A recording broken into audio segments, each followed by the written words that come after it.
எல்லோருக்கும் வணக்கம். கடந்த இந்த 18 மாத ஆட்சி காலத்துல திமுக கொடுத்த வாக்குறுதிகள் அவர்கள் நிறைவேற்றியது. அடுத்து அவர்கள் ஆட்சி காலத்துல சட்டம் ஒழுங்கு எப்படி இருக்கு, லஞ்ச ஊழல் எப்படி இருக்கு, அரசியல் தலையீடுகள் எந்த அளவுக்கு இருக்கு, இதனால மக்கள் பாதிக்கப்பட்டிருக்கிறாங்களா, மக்கள் மனநிலை எப்படி இருக்கு, இதை பத்தி தான் நம்ம பேசணும். எல்லோருக்கும் தெரியும், சென்ற தேர்தலின் பொழுது முதலமைச்சர் திரு மு.க.ஸ்டாலின் அவர்கள் கரப்ஷன் கலெக்ஷன் கமிஷன் இதை சொல்லிதான் எல்லா இடத்துலயும் வந்து ஓட்டு கேட்டார். அதையெல்லாம் தகுந்த நடவடிக்கை எடுப்பேன், அவர்களை கைது செய்வேன், வழக்கு பதிவு செய்வேன், 90 நாள்ல நடவடிக்கை எடுத்து நான் கலைஞரின் மகன் சொன்னதை செய்வேன், செய்வதை சொல்வேன், எல்லா டயலாக் வந்து பேசினேன். ஆனால் இந்த ஆட்சியில எடப்பாடி பழனிசாமி காலத்துல என்ன இருந்ததோ அதை விட ஒரு 20% அதிக அந்த லஞ்சத்துக்கு உண்டான ரேட் அதிகமா வந்து இன்க்ரீஸ் பண்ணியிருக்காங்க. அதிகமான அந்த லஞ்சம் என்பது வந்து அதிகப்படுத்தப்பட்டிருக்கே ஒழிய அது குறையல. சரி, இந்த முன்னாள் அமைச்சர்கள் மீது நடவடிக்கை எடுத்தாங்களா அப்படின்னு பார்த்தீங்கன்னா இல்ல. அந்த லஞ்சத்திலேயே இப்ப எப்படின்னா ஒரு முக்கோண ஒப்பந்தம் நடந்துகிட்டு இருக்கு. அதாவது அதிமுக இந்த முன்னாள் அமைச்சர்கள் மீது திமுக அரசாங்கம் எந்த நடவடிக்கையும் எடுக்கக்கூடாது. எடப்பாடி பழனிசாமி போன்றவர்கள் வெளியில பாஜகவுக்கு எதிர்ந்து சொல்லிட்டு வந்தாங்க. ஆனா அந்த காலகட்டத்திலேயே நாம தான் சொன்னோம், அவர்கள் வந்து உள்ள நட்போட தான் இருக்கிறாங்க, பேச்சுவார்த்தைகள் நடந்து கொண்டு இருக்கிறது. அதாவது அம்மா அவர்கள் காலத்துல கட்சி தொண்டர்களை அடகு வைத்து விடக்கூடாது என்பதற்காக எல்லா வழக்குகளையும் அம்மா அவர்கள் சந்தித்தார்கள். அதுல பல சிரமங்களை அவர்கள் வந்து எதிர்கொண்டாங்க. ஆனா அப்படி நினைத்து வளர்க்கப்பட்ட இந்த கட்சியில இன்றைக்கு ஒட்டுமொத்த கட்சியவே மத்தியில் ஆளுகிற பாரதிய ஜனதா கட்சிக்கு அடகு வைத்திருக்கிறார்கள். அப்ப அங்க அடகு வச்சதுனால பாஜக மூலியமா திமுகவுக்கு நீங்களும் சம்பாரிச்சுக்கங்க, உங்களையும் நாங்க வந்து கண்டுக்க மாட்டோம், முன்னாள் அதிமுக அமைச்சர்கள் மீது எந்த நடவடிக்கையும் எடுக்காதீங்க என்கிற வகையில. சரி, பாஜகவாவது ஊழலுக்கு அப்பாற்பட்ட கட்சியா அப்படின்னு பார்த்தீங்கன்னா நிச்சயமா இல்லை. இப்ப இந்த ஆன்லைன் ரம்மி இந்த அதுல வந்து அந்த தடை பாத்தீங்கன்னா பல பேர் தற்கொலை செஞ்சுட்டு இருப்பாங்க. அந்த பணத்தை இழந்து ஆன்லைன் ரம்மியில பணத்தை இழந்து தற்கொலை செய்து கொண்டவர்கள் பட்டியல் நிறைய இருக்குது. ஆனா திமுக அரசாங்கம் அதை தடை செய்வதற்காக ஒரு ஆர்டினன்ஸ் போட்டு அதை கவர்னருக்கு அனுப்புறாங்க. வழக்கமா அந்த கவர்னர் வந்து மாநில அரசாங்கத்துக்கிட்ட ஒரு கருத்து கேட்பாங்க, விளக்கம் கேட்பாங்க. ஆனா அதுக்கு மாறாக இந்த கவர்னர் சட்ட அமைச்சர் சென்று பார்க்கிறார். அதற்கு பிறகு அந்த ஆன்லைன் கேமிங் நடத்துற அந்த ரம்மி கேம் நடத்துற அந்த உரிமையாளர்களை அழைத்து அவர் பேச்சுவார்த்தை நடத்துறார். இதை நம்ம தான் முதல்லயே ஒரு 2 வாரத்துக்கு முன்னாடியே போட்டிருந்தேன். அதாவது அந்த ஆன்லைன் இது நடத்துற கேமிங் கம்பெனி நடத்துற இதுக்கு மூளையாக விளங்குகிற அந்த மார்ட்டின் இடத்துல பாரதிய ஜனதா கட்சி 100 கோடி ரூபாய் தேர்தல் நிதி என்று பெற்றிருக்கிறாங்க, அதை அவர்கள் தடை செய்ய மாட்டாங்க என்று சொல்லியிருந்தோம். அதாவது இந்த திமுக அதிமுக, அதாவது அதிமுகனா எடப்பாடி பழனிசாமிக்கும் ஸ்டாலின் வகைராக்களுக்கு இருக்கிற இவங்க வந்து லஞ்சம் வாங்கினாங்கன்னா கேஷா கணக்குல வராம கேஷா வாங்கிப்பாங்க. பாரதிய ஜனதா கட்சி லஞ்சம் வாங்குறது அக்கௌண்ட்ல ஒரு ட்ரஸ்ட் பேர்ல டொனேஷனா வாங்கிப்பாங்க. இவ்வளவுதான் வித்தியாசம். மற்றபடி லஞ்சம் ஊழல்ல அவர்களும் சளைத்தவர்கள் அல்ல. இது ஒன்று. அடுத்து பார்த்தீங்கன்னா சட்டம் ஒழுங்கு, காவல்துறை பார்த்தீங்கன்னா கிட்டத்தட்ட அந்த அதிகார துஷ்பிரயோகங்கள், சட்டம் ஒழுங்கு என்பது வந்து பாதுகாக்கப்படுவதில்லை. நேற்று கூட டிஜிபி ஒரு அறிக்கை கொடுத்திருப்பாரு, 15% குற்ற வழக்குகள் குறைந்திருக்குது. பொதுவே கம்ப்ளைண்ட் கொடுத்து அவங்க கம்ப்ளைண்ட் எடுத்துக்கிறதே இல்லையே. அந்த கம்ப்ளைண்ட்டை ரிஜிஸ்டர் பண்ணா தானே அவங்களுக்கு ரெக்கார்ட்ல வரும் எவ்வளவு குற்ற வழக்குகள் அதிகரித்து இருக்கிறதா அப்படின்னு. கம்ப்ளைண்ட் எஃப்ஐஆரே போடுறது கிடையாது.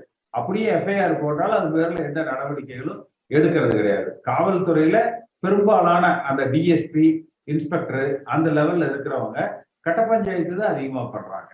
அல்லது திமுக குடும்பங்களுக்கு வேண்டியவர்களுக்கு, அந்த கட்சிக்காரங்களுக்கு வேண்டியவர்களுக்கு, பெரிய அளவுல கட்சிக்காரங்களுக்கு ஒன்றும் நடக்கிறது இல்லை. ஸோ அந்த காவல்துறை சட்டம் ஒழுங்கு என்பது வந்து சரியாக பராமரிக்கப்படுவதில்லை.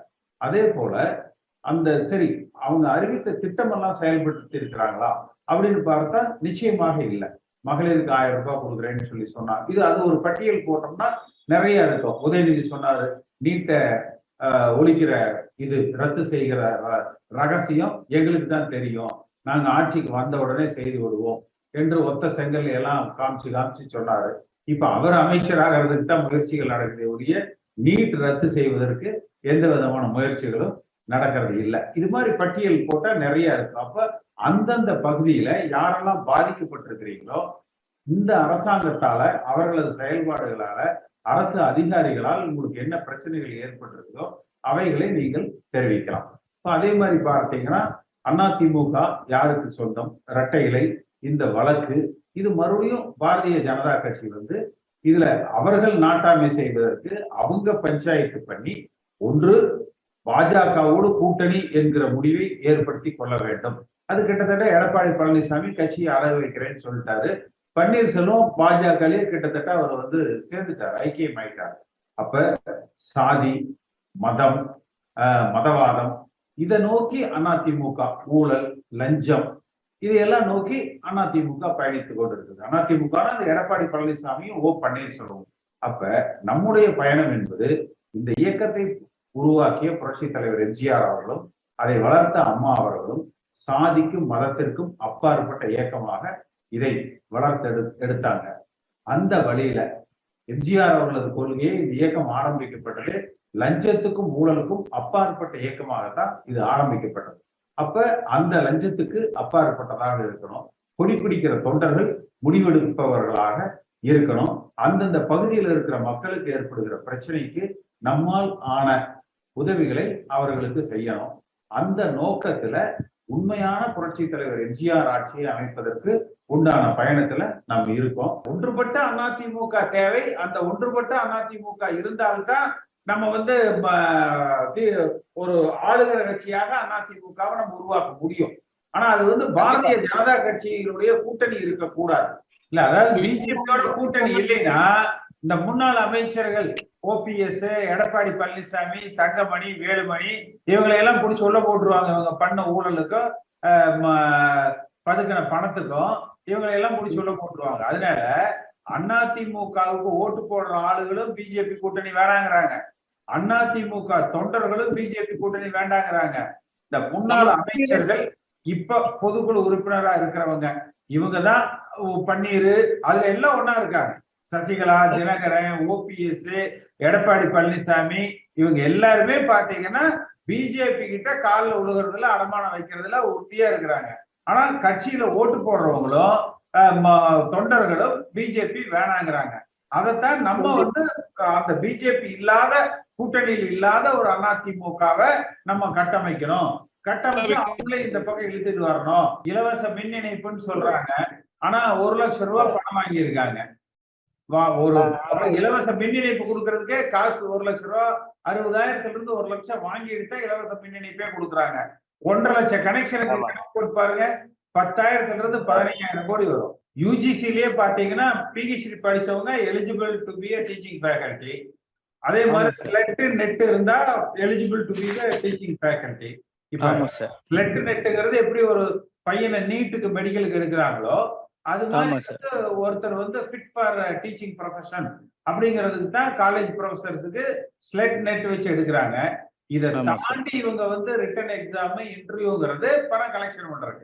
பணம் கலெக்ஷன் பண்றதுக்காக அதை செய்யறாங்க.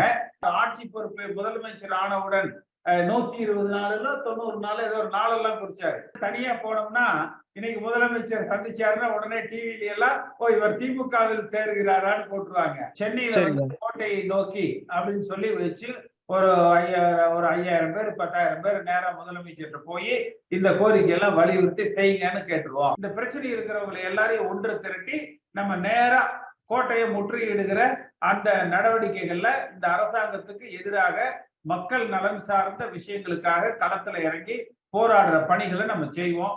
என்னுடைய மனப்பூர்வமான நன்றி. இந்த காணொலியை காணும் தமிழ் உள்ளங்களுக்கு ஒரு அன்பான வேண்டுகோள். சேனலை சப்ஸ்கிரைப் பண்ணிட்டீங்களா? பண்ணலனா மறக்காம சப்ஸ்கிரைப் பண்ணுங்க. சப்ஸ்கிரைப் பட்டனையும் பெல் ஐக்கனையும் உடனடியாக கிளிக் பண்ணுங்க. உங்கள் அன்பும் ஆதரவும் என்றைக்கும் எங்களுக்கு தேவை. நன்றி.